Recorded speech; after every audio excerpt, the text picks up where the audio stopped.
Hello everyone, my name is Elizabeth Smith and you're watching Crash Course. Today we will be discussing the Great Depression and the New Deal. Well, the Great Depression can be easily classified as the worst economic depression in the United States by far. It began in October of 1929, right after the stock market crashed, ending in 1939.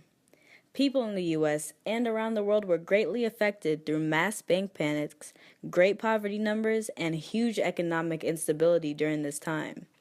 The cause of the Great Depression is spread throughout many domestic and foreign issues that included the stock market crash of 1929, bank failures, reduction in purchasing, and economic policy that the U.S. had with Europe. Well, October 29, 1929, also known as Black Tuesday, not to be confused with Black Friday, a day where Americans also go bankrupt, was when the stock market actually crashed. Stockholders lost more than $40 billion. That's almost as much as my paycheck. Okay, well maybe not. But anyways, after stock market crashed, people stopped purchasing goods with the expectations of further economic tragedies, and this caused a huge reduction in production. This also caused a reduction of numbers in the workforce. Many people's belongings were not fully purchased and would be repossessed due to the citizens failing to pay for the items.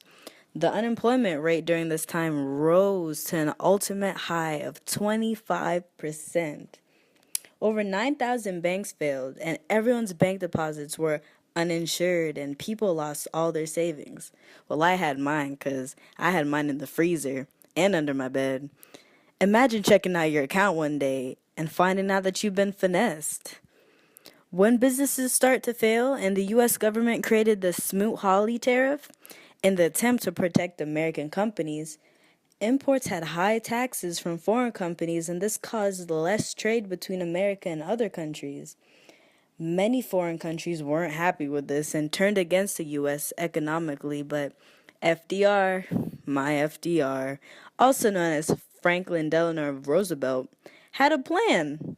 Well, at least his administration did, which was called the New Deal.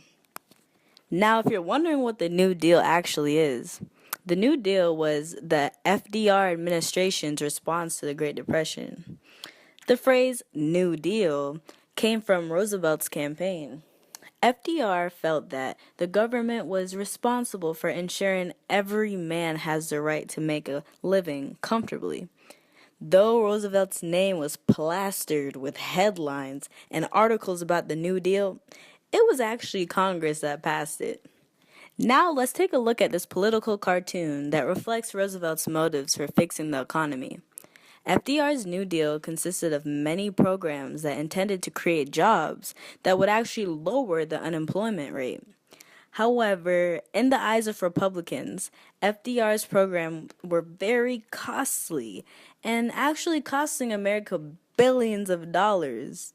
Money that we don't have, money that you don't have, getting us into more debt for the future. Essentially, the New Deal was a set of programs created to fix the Great Depression and avoid any future depressions. But the simplest way to look at this is the 3 R's. What are the 3 R's? Well, first R is relief, second R is recovery, and third R is reform. These programs' main goals were to give help to those in need and put people back into the workplace and fix and regulate the economy. Social Security, created in 1935, was one of these programs that provided insurance for unemployment, aid to the poor families and the disabled, and benefits for those who have retired. The Social Security Act had its flaws, and even Roosevelt, its prime supporter, didn't see it as perfect. Employees would give a portion of their paychecks into a fund where retired workers over 65 years old would take a portion of that money. Retired individuals would receive payments depending on the number of years they have worked. This process was called pensions.